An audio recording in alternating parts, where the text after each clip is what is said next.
क्या लोग आपको इग्नोर करते हैं? आप अपनी तरफ से तो सब कुछ अच्छा करने की कोशिश करते हो, लेकिन फिर भी आपको उतनी इंपॉर्टेंस नहीं मिलती जितनी आप चाहते हो। आप लोगों से बात करना तो चाहते हो, लेकिन वो आपकी ओर जरा भी ध्यान नहीं देते हैं। आप कितनी भी कोशिश कर लो, लेकिन फिर भी आप इग्नोर हो ही जाते हो। लेकिन वहीं कुछ ऐसे लोग भी होते हैं जिनकी सभी बहुत वैल्यू करते हैं और जिन्हें कोई भी चाहकर भी कभी इग्नोर नहीं कर पाता। अगर आप भी उनका ये सीक्रेट जानना चाहते हो तो हम आपको एक ऐसा 4 स्टेप गाइड फॉर्मूला बताने वाले हैं जिसको समझने के बाद आपको कोई चाहकर भी कभी इग्नोर नहीं कर पाएगा।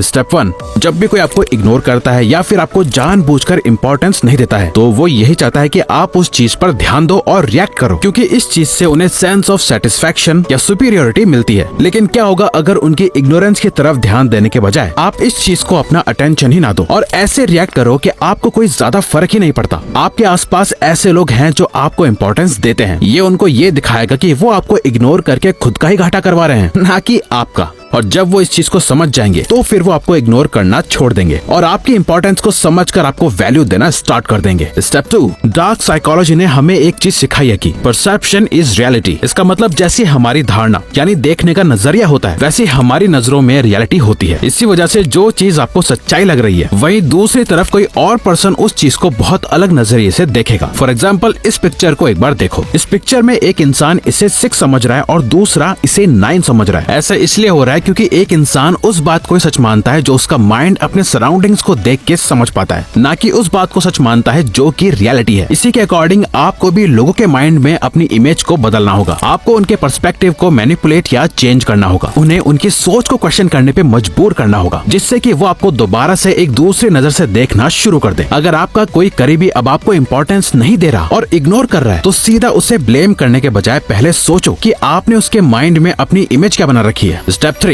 पेशेंस एक इम्पोर्टेंट चीज है जिसमें डार्क साइकोलॉजी पूरी तरह से बिलीव करती है। ये आपको उन्हें इग्नोर करने के तरीके आराम से सोच समझकर कोई रिएक्शन या जवाब देने के लिए तैयार करता है। टाइमिंग भी बहुत इंपॉर्टेंट होती है, क्योंकि सही समय पर जवाब देना सामने वाले के बिहेवियर को समझने में मदद करता है। आपको उन्हें डायरेक्टली आप मुझे इग्नोर क्यों कर रहे हो ये सवाल पूछने की अर्ज और इच्छा को कंट्रोल करना होगा और सही समय के आने का इंतजार करना होगा। जैसे एक ईगल यानी बाज अपने शिकार को अच्छे से ऑब्जर्व करके उनकी कमियों को जानकर और कब उनका शिकार किया जा सकता है, इन सब चीजों को एनालाइज करके सही टाइम पे अटैक करता है। इस तरीके से जब आप उनके इग्नोर करने पे ध्यान नहीं देते हैं और उनके इंटेंशंस का ध्यान रखते हैं, तो आपको उनके बिहेवियर को समझने का चांस मिलता है। आप एक कैलकुलेटेड स्ट्रेटजी बना सकते हैं जो कि आपकी जीत को इंश्योर करता है इस साइकोलॉजिकल बैटल में। स्टेप 4, लास्ट में मैं बस यही कहना चाहूंगा कि आपको अपने नैरेटिव को चेंज करना होगा और ये समझना होगा कि आपकी पहचान दूसरों के अकॉर्डिंग नहीं बनती, बल्कि इससे बनती है कि आप उसका किस तरह से जवाब देते हैं। इसीलिए आपको अपने एक्शंस पर कंट्रोल करना चाहिए और अपने बिहेवियर और इमोशंस को अपने ही हाथ में रखना चाहिए। किसी के भी इग्नोर करने या ना करने से आपको इतना भी ज्यादा फर्क नहीं पड़ना चाहिए कि आप खुद के बारे में बुरा फील करने लग जाओ। बस अपने आप को इतना ज्यादा वैल्यूएबल बना लो कि कोई आपको चाहकर भी इग्नोर ना कर पाए। फॉर एग्जाम्पल, इमेजिन करो कि आप एक ग्रुप प्रोजेक्ट में काम कर रहे हो और एक पर्सन आपको इग्नोर कर रहा है, लेकिन आप अपने स्किल्स, लीडरशिप क्वालिटी शो करके उन्हें मजबूर कर देते हैं कि वो आपको एक्नॉलेज करे, आपको इग्नोर ना कर पाए और आपको इम्पोर्टेंस दें। तो ये है 4 कुछ ऐसे स्टेप्स जिनका इस्तेमाल करके आप अपनी इंपॉर्टेंस क्रिएट कर सकते हैं और इग्नोर होने से बच सकते हैं। तो वीडियो पसंद आई है तो अपने दोस्तों या फैमिली मेंबर्स के साथ ये वीडियो शेयर करो और हाँ, वीडियो को लाइक और चैनल को सब्सक्राइब करना मत भूलना।